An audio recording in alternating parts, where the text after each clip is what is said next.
한 주 기업 뉴스 리뷰 주간 기업 기상도입니다.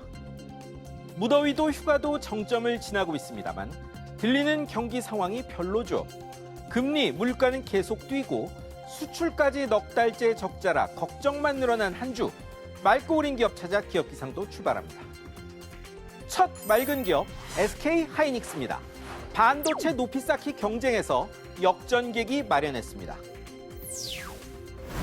삼성의 3나노 시스템 반도체 양산 때 반도체는 회로 선폭 줄이기가 중요하다 말씀드렸죠.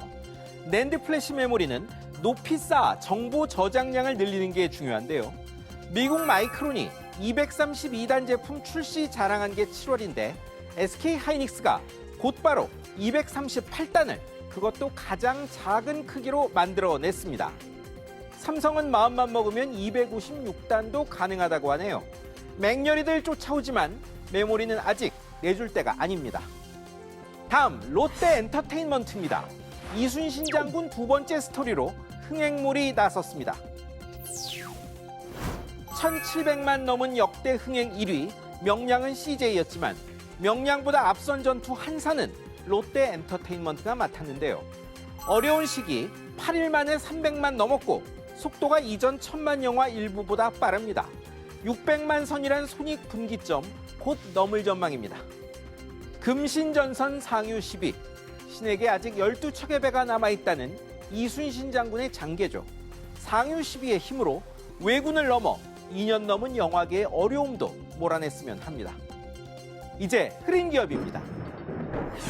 대우조선 해양으로 시작합니다.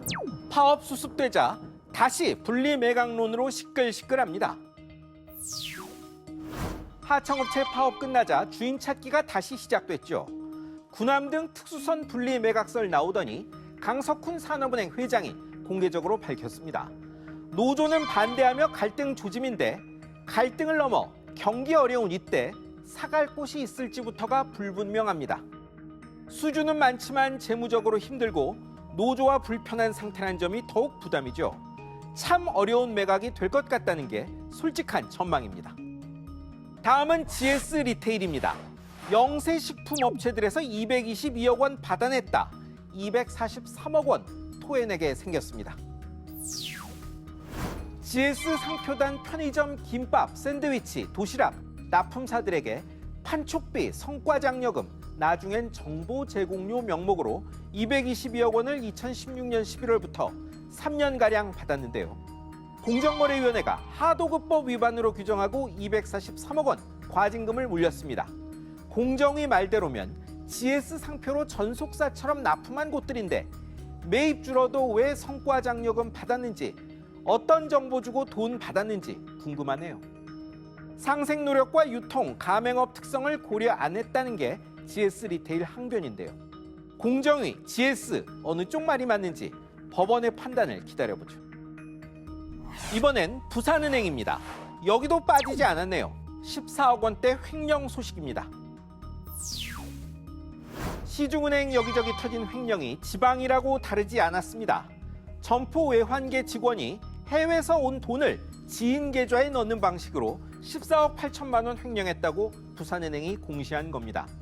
가상자산 투자 등에 썼는지 횡령액이 정확한지 확인 중이라는데 역시 소 잃고 외양간 고치기겠죠. 상황이 상황인지라 휴가 중인 감독당국 고위 인사가 담당 임원에게 고발 등 진행 상황 점검했다는 전언도 있던데요. 통제 강화와 함께 신속 철저한 추징이 정답입니다. 마지막은 하이트 진로입니다. 계속되는 물류 파업이 진정은커녕 더 번졌습니다. 운임 30% 인상 등 요구하며 이천 공장 운송 중단한 화물연대 차주들 집단 행동이 강원도 홍천 공장에서도 벌어졌습니다. 여름 성수품 맥주 절반 만드는 곳인데요. 이천 쪽에서 이미 여러 체포되는 일이 있었는데 회사 측은 파업과 무관한 곳에서 업무 방해했다며 철저히 책임 묻겠다고 나섰습니다. 결국 경찰이 개입했습니다. 불법 시위인점을 들어 해산시켰고 이 과정에서 충돌도 있었는데요. 필요한 것은 노사 모두 힘든 시기에 실력 행사가 아닌 협상입니다. 낸시 펠로시 미 하원 의장의 대만 방문으로 미중 갈등이 격화하고 있습니다. 우리로선 당장 반도체 동맹 결론도 내야 하는데 6위 교역국 대만이 곤경에 빠지면 수출에 추가 타격도 있을 겁니다.